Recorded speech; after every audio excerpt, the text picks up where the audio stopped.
donc le représenter valablement. Donc voilà pourquoi, bien-aimé de Dieu, tu as besoin de l'intelligence. Tu as besoin de l'intelligence.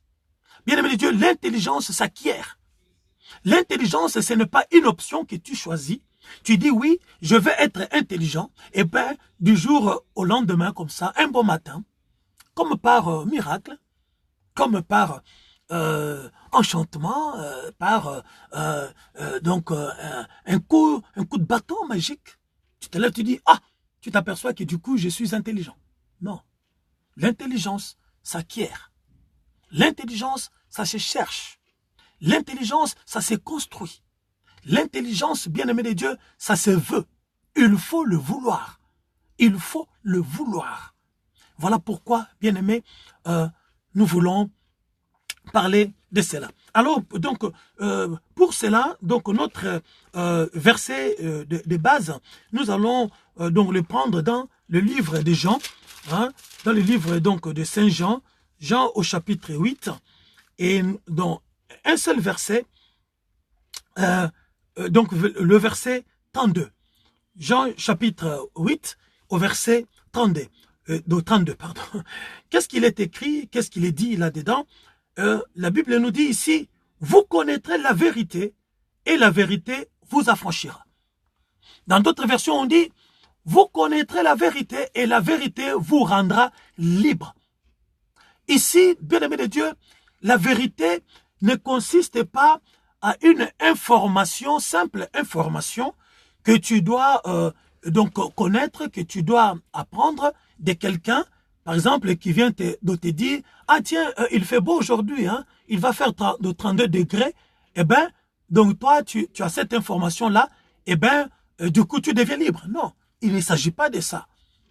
Ici, le mot connaître, bien-aimé de Dieu, donc c'est dans le sens de l'acquisition, alléluia, de l'intelligence, c'est l'acquisition des capacités, alléluia, à entrer dans quelque chose et en être, et puis être habile. C'est la capacité à acquérir, c'est la capacité à comprendre, bien-aimé de Dieu, quelque chose et en faire, bien-aimé de Dieu, donc quelque chose donc de grand. En tirer quelque chose de grand. Il dit, vous connaîtrez la vérité. Si nous prenons donc cela dans le contexte donc de notre thème de ce matin, bien de Dieu, Christ dit, tu connaîtras la vérité. Dans n'importe quel domaine où tu prospères, bien aimé de Dieu, tu as intérêt à connaître, bien aimé de Dieu, donc le domaine dans lequel tu veux évoluer. Si tu veux être médecin, alors donc tu as intérêt à connaître donc tous les métiers, tous les cours. Tu as intérêt à maîtriser les cours donc de la médecine, la connaissance donc dans la médecine pour être, bien aimé de Dieu, meilleur. Ici, délivré, bien aimé de Dieu, c'est-à-dire être affranchi donc des échecs, être affranchi donc des blocages.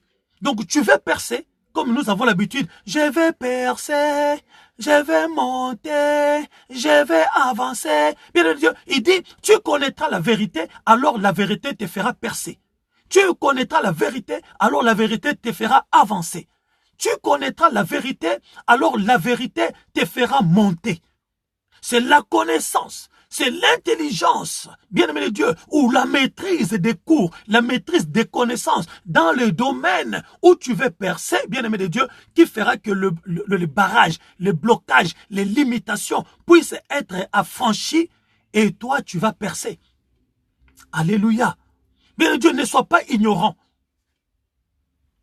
Bien-aimé de Dieu, l'élévation n'appartient pas aux ignorants. Bien-aimé de Dieu, la percée, la montée, l'excellence n'appartient pas, bien-aimé de Dieu, aux faibles, n'appartient pas, bien-aimé de Dieu, aux paresseux, n'appartient pas aux ignares, n'appartient pas aux ignorants. Alléluia. Je disais que tu as des enfants.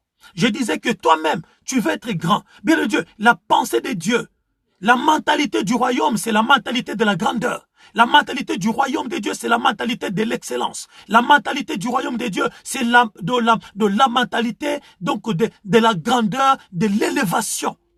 Alléluia. Dieu est grand, Dieu est élevé et il voudrait que ses enfants, en tout cas ceux qui croient en lui, puissent être grands, puissent être élevés, puissent être excellents, puissent être meilleurs, bien-aimés de Dieu.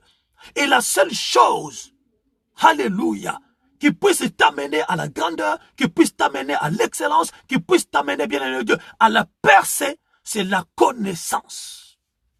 Ça, ne l'oublie pas, bien-aimé de Dieu. C'est la connaissance. Voilà pourquoi, dans le livre donc de Proverbes, allons dans le livre de Proverbes, au chapitre 2 et verset 11, écoutons ce que la parole de Dieu nous dit. Proverbes chapitre 2, au verset 11. La Bible nous dit ceci. La Bible nous dit, la réflexion veillera sur toi, l'intelligence te gardera. La réflexion veillera sur toi.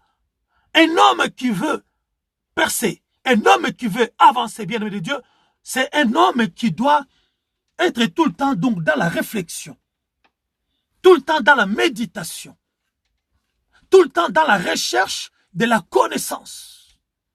Alléluia. Il nous dit, la réflexion veillera sur toi, l'intelligence te gardera. Te gardera de quoi? Te gardera des échecs. Te gardera de quoi? Donc te gardera, bien aimé de Dieu, de regard, de la moquerie des autres. Parce que sans intelligence, bien aimé, tu seras un homme, comme on dit dans les français courants, bien aimé de Dieu, l'échec te foutra la honte.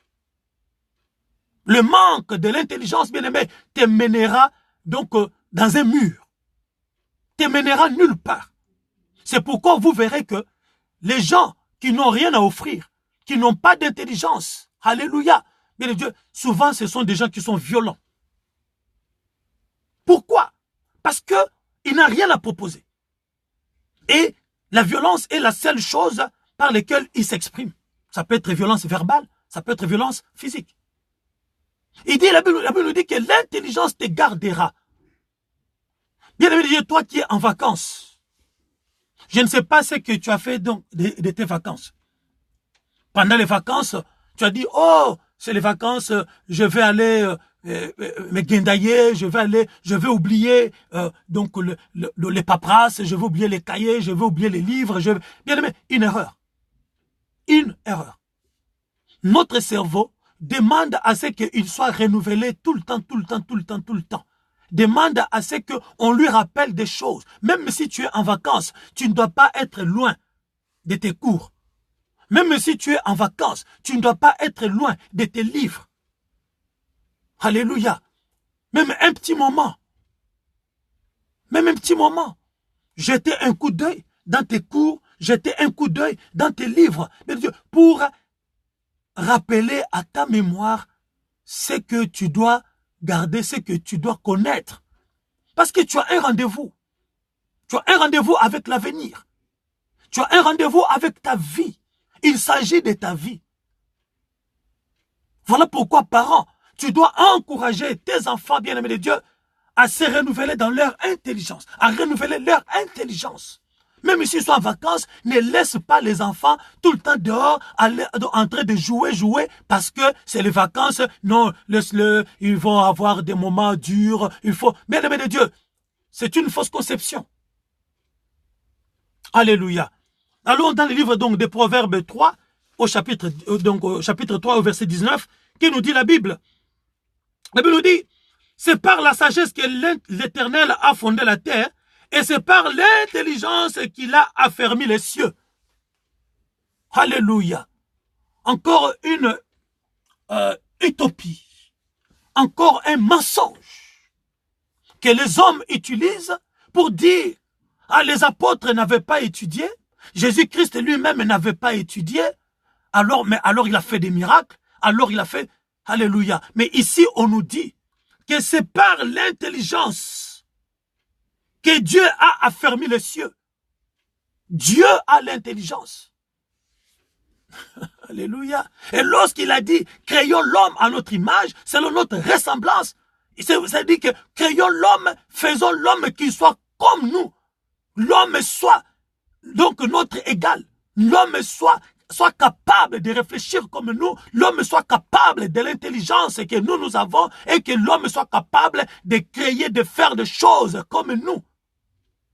Dieu est intelligent.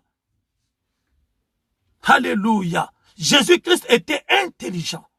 Il n'a pas fréquenté les écoles des hommes, mais il est descendu avec l'intelligence qui était déjà la sienne avant même la fondation du monde, parce que tout a été créé par la parole, et la parole c'est Jésus de Nazareth. Donc en Jésus-Christ, il y avait déjà de l'intelligence, il n'avait pas besoin d'aller à l'école. Par contre, les apôtres qui ont percé, les apôtres qui ont fait, bien-aimé de Dieu, de l'évangile, de christianisme, ce qu'il est aujourd'hui, ce sont des apôtres qui avaient la connaissance, qui avaient l'intelligence. Alléluia. Ah oui, Paul n'était pas n'importe qui. Aujourd'hui, si on parle de christianisme, on voit Paul. Théophile, qui a écrit les livres donc des évangiles, bien Dieu n'était pas n'importe qui. Il était docteur. Il était docteur. Un homme intelligent. Parmi les apôtres, bien Dieu, il y avait donc des docteurs. Il y avait donc des avocats. C'était donc des hommes intelligents. Mais parmi eux aussi, il y avait des gens qui étaient donc des pêcheurs. Tous n'étaient pas pêcheurs. Même dans la pêche, il faut l'intelligence. Alléluia. Dans tous les domaines de la vie, si tu veux percer, tu as besoin de connaître. Alléluia. Les contours ou bien les ficelles dans les domaines donc, dans lesquels tu veux évoluer.